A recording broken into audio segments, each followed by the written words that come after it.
couple of things. First, you mentioned what let's call it Facebook metaverse is, just for lack of a better word.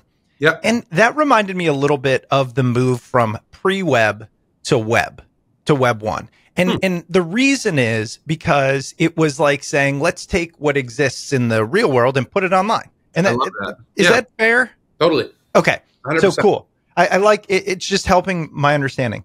One thing you talked a lot about was ownership and value. And I think that gets people tripped up. I don't want to speak for everybody but myself, because when I think of value, I think of money. So I go, well, right now via the web, I can exchange money to other people anywhere.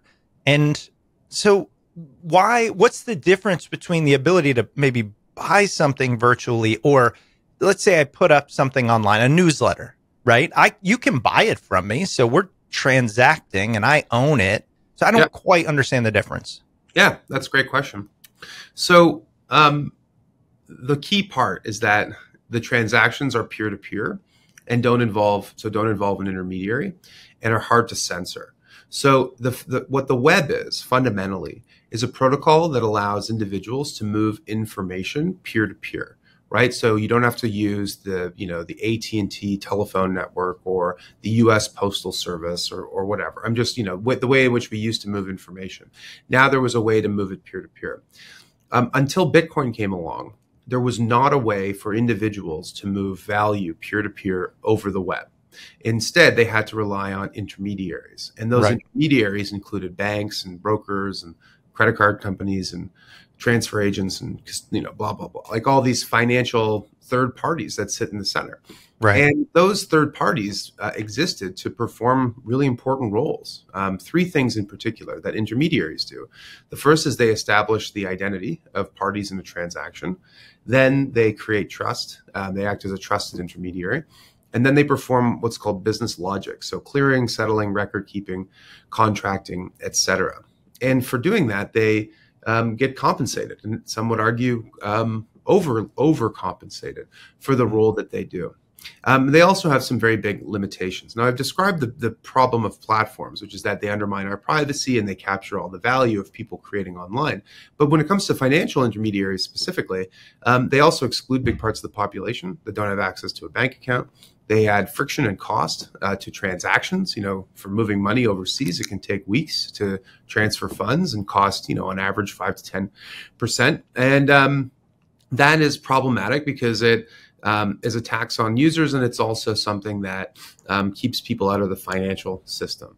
So what Bitcoin solved was a thing called the double spend problem, which basically says when you move something of value online, how do you ensure that you don't have a copy, right? So like if I should have described this at the beginning, Chris, but basically, let's say, for example, that I was sending you an email and I had an attachment on it.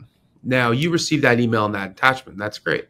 But there's nothing stopping me from sending that same email with an attachment to someone else, right? Mm-hmm. And by and large, that's okay. In fact, it's one of the great benefits of the web is that the web is kind of like a printing press for information, right? But instead of that attachment being like, say, a PowerPoint, it was $50. It's very important that when you receive it, that I can't send a copy to someone else the same way I could with, say, like a PowerPoint or PDF. Okay. Because if I can copy money or assets the way that I can copy information, then those money and assets become worthless, right? Okay. And this is what they call the double spend problem. And what Bitcoin did was basically it was the first technology to solve this thing called the double spend problem. And it did so with the help of this technology known as a blockchain. So sometimes it's helpful to get into the technicals. And I think maybe this is a good time to do that. So basically, I talked about intermediaries, middlemen, right, who sit in the center of transactions. Well, one of the things they do when they establish identity and create trust is they maintain this thing called a ledger, right? A ledger is basically just like a database of transactions, who owns what, who owes what to whom, and so forth. And for maintaining this ledger, they get compensated as the trusted intermediary. A blockchain is a ledger. It is a record of transactions. except instead of sitting inside of a single computer system or a bank, it is decentralized or it's distributed. Copies of it exist all across the network. And anyone can see that ledger, and everyone can trust that it's accurate, but no single entity can alter the results. The only way that the ledger can be updated is if the whole network reaches consensus. And that's a process that happens every few minutes or seconds, depending on the blockchain. And when it does, it adds new transactions to the network, which they can all be seen and trusted, but not altered by any single party. So basically, it's a way to replace the function of a bank or a trusted third party with a networked state, with a network doing the same job instead. And instead of putting trust in the hands of an intermediary, it distributes trust across all parties. So I know that sounds like, sometimes that can sound kind of gobbledygooky, but basically the net effect of this, like the reason that it's so interesting, is that it enables us to create scarce digital goods. Like if I sent you a Bitcoin and I could send the exact same Bitcoin to someone else, then that Bitcoin would be worth nothing, right? It would be worthless. So what blockchains allow us to do is to ensure that when you have that, when I send you a Bitcoin, you have it and I don't have it.